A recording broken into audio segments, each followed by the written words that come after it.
Jonathan, Miss Sloane is your first produced screenplay. Tell us, where did the idea for this movie come from? Right. Well, the genesis of the idea actually came from a TV interview that I saw on BBC News. I'm kind of a news junkie. I watch a lot of TV news. I read a lot of news online. And one day there was a segment on BBC News called Hard Talk with a guy named Stephen Sacco. Who's this? Getting a random phone call from Nigeria. Excuse me. Seriously, I got a new number the other day, and like I keep getting calls from Nigeria. Anyway. Yeah, so I was half watching an interview on BBC News with a guy I'd never heard of before, a guy named Jack Abramoff.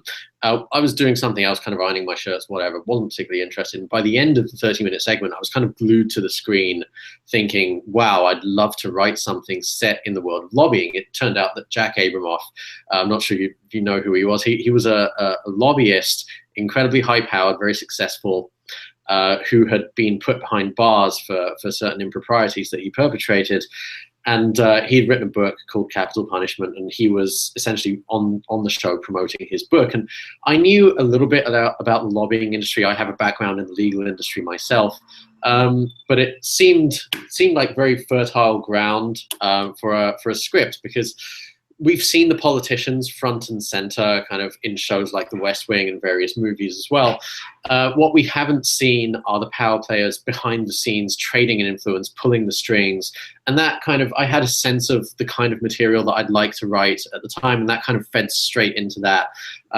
It's kind of like at the intersection between politics and espionage, and you'll see, I'm a huge fan of the espionage genre, the Bourne movies, so on and so forth. You'll see that Elizabeth uses the tactics of espionage quite frequently over the course of the script. So it just seemed like a very interesting world in which to, I could kind of delve into it and explore, and that's where it all started for me.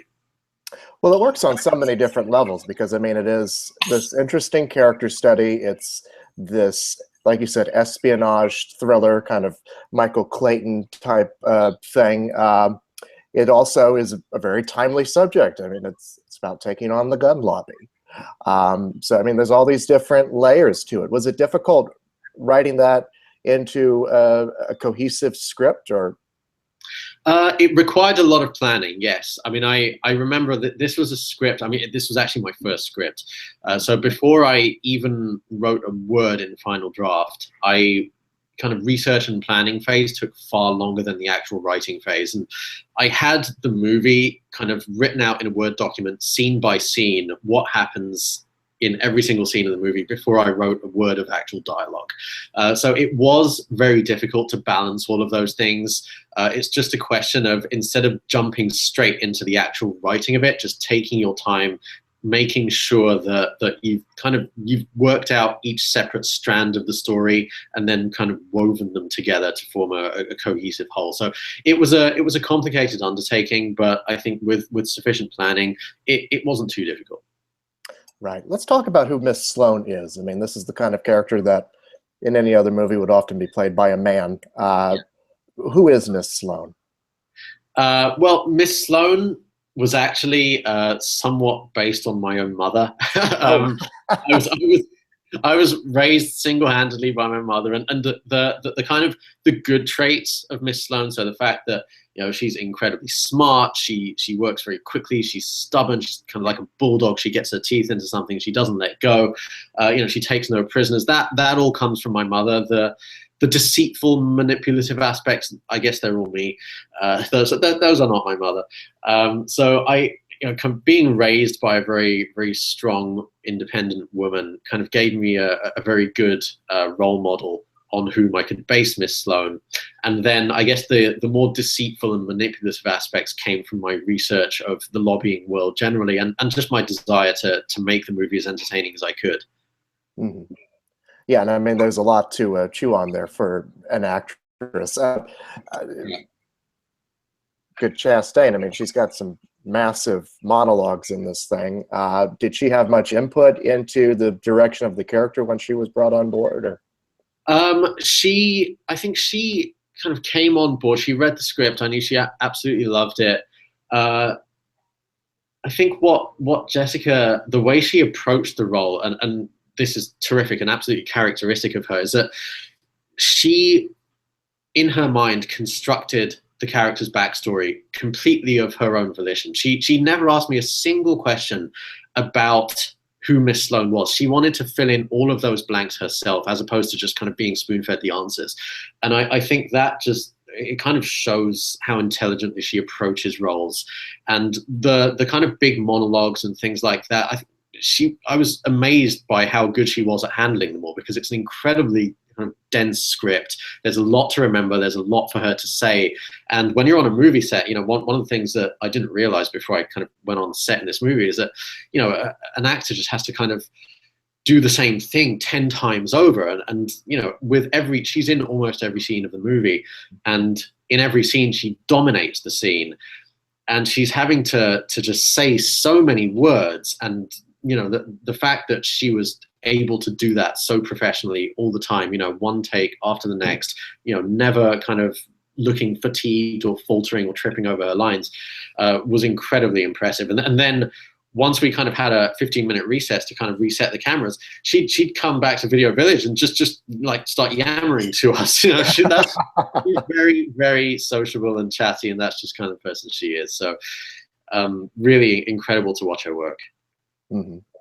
And then working with John Madden, the director, Academy Award nominated director of many fine films. What was that collaboration like? It was, again, very much a privilege to work with John. He's, aside from being the nicest, you know, guy you could possibly meet, he's incredibly astute. And he, on first reading the script, he instantly understood the world and the character. He just had a sense of, you know, I think our visions of the script were very much one and the same. And it goes to show, when I see the finished movie, I really do believe it's the best possible expression of the script that I wrote, and that's absolutely to John's credit. He's wonderful to work with. He's incredibly collaborative. It's very unusual for a writer to go on location scouts and to have input into casting choices and to actually be on set of the movie. But, you know, John was of the view that, you know, this was something that came out of my head, and I was the ultimate authority on this script. And he wanted me as his kind of primary co-conspirator throughout the entire process, right up until we started shooting. And even beyond that too, I was actually, you know, on set for a couple of weeks of the shoot. So he's incredibly open and collaborative. I've never seen the man lose his temper. I don't think he has it in him. It's just been a dream first collaboration with a director. I'd love to work with him again. Mm-hmm. Well, write some more scripts. I'm working on it, yeah. So this being your first screenplay, what was the most challenging scene for you to write, or the scene for you to crack? That's a good question, actually. It's one I hadn't previously considered. I think quite possibly the segment of the script and the scene that I was having perhaps the most difficulty with picturing was the actual finale of the movie, when she plays her trump card, so to speak. And I was just wondering, I actually, to be perfectly honest with you, after I wrote it, the very first draft, I thought, no, it's not really working, don't really like it, can't really see it.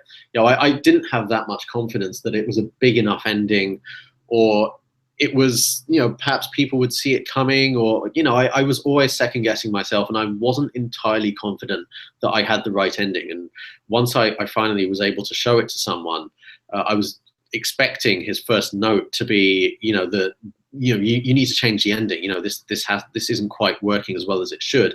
But that note just never came.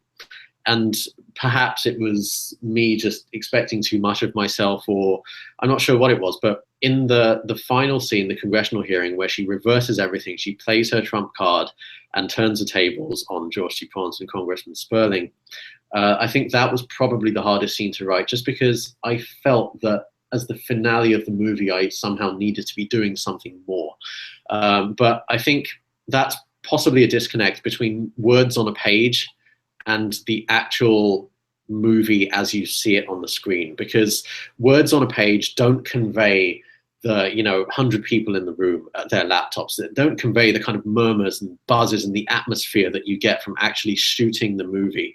And once I saw the final scene as part of a finished movie or very close to it, I was delighted with it. And, I realized that there was actually not much to worry about at all.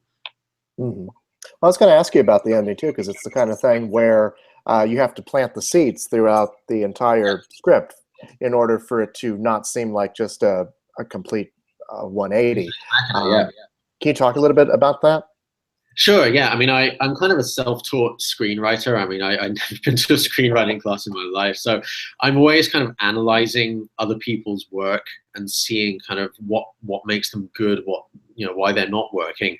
And, I read kind of one screenwriting book, and it's the basic structure of the setup and the payoff.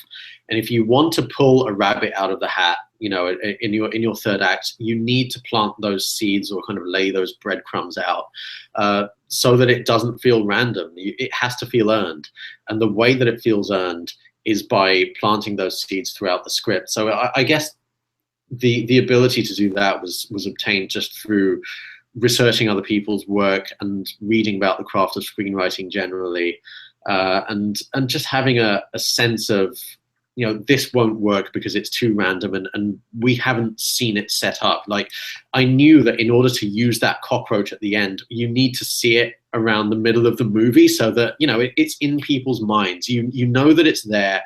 A very astute viewer, perhaps another screenwriter, might see that cockroach and think, oh, that's going to come back at the end, But I think the average viewer who's not a professional in the movie industry won't really think that. They'll just think it's kind of funny at the time.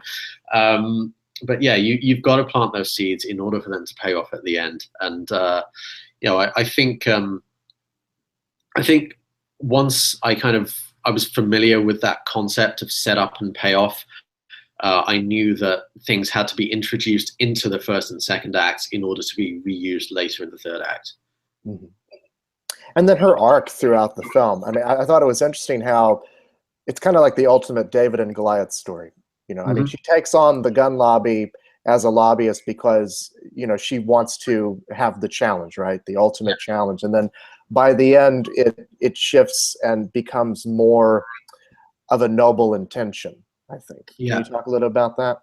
Sure. I mean, it's her kind of arc of the movie that has her questioning herself and the tactics that she employs in order to win lobbying fights. And you get the sense from the first two acts and the way that the character is set up that she's never really considered this before.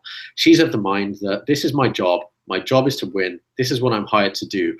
And it's interesting because I think a lot of lobbyists, professional lobbyists, start out from a place of ideology. I think they go into the industry, much like many lawyers, I think, wanting to be a force for good in the world. But lobbying, as with law, is a very competitive industry. And I think over the years, the goal shifts from kind of advocating for what I believe in and doing what's right to this kind of obsession with winning, because it is very adversarial, much like a trial. And the professionals in that industry become kind of winning machines. Their primary objective is just to beat the opposition. And I think that's the kind of character that Elizabeth is on page 1 of the script. And over the course of the script, what you see is her witness the impact her decisions and the tactics that she employs to win lobbying fights has on other people. And, to the point where, it's almost the ultimate impact of Esme being murdered. And I think that's when the penny really drops and it hits home that she's not just crossed the line, she's like way beyond the line. She's left the line in the distance. And I think for the first time in her career, that's what she realizes, is she feels guilt. She actually feels like she's made a mistake for the first time in her career. Like, I know my job is to win, but this was actually the wrong move from an ethical point of view. And I don't think she's ever had that conversation with herself prior to the events and what happened to Esme. So you see by the end of the script, it's interesting. When the congressman asks her, do you have anything to say? She kind of stalls. She's actually so kind of contrite and almost kind of disgusted with herself at this point that she's willing to just hang her head and accept her fate. And I think it's her seeing Esme appear in the public gallery that actually galvanizes her and kind of makes her ultimately detonate herself and win the fight, because she knows that this is what Esme has been fighting for pretty much her entire adult life. So her arc is one of really beginning to question herself emotionally. It's an ethical conflict that she faces for the first time in her life. And by the end of it, you know, in the last shot of the movie, you're given a sense that she's got kind of another chance at life. You know, at the beginning of the movie, she's obviously disillusioned with her work. She wants a way out, but she's not entirely sure how to do it. And by the end of the movie, she's done it. She's out. And I think it's actually a line in the description of the script, or I don't know if it actually made the final draft, but the final shot of the movie is very much day one of life two for Elizabeth Sloane. Absolutely. Well, it's a great movie and a great script. Jonathan, congratulations on it. I'm really happy that you enjoyed it. Of course. You're welcome. Thank you so much for your time. Have a great day. Bye. Bye.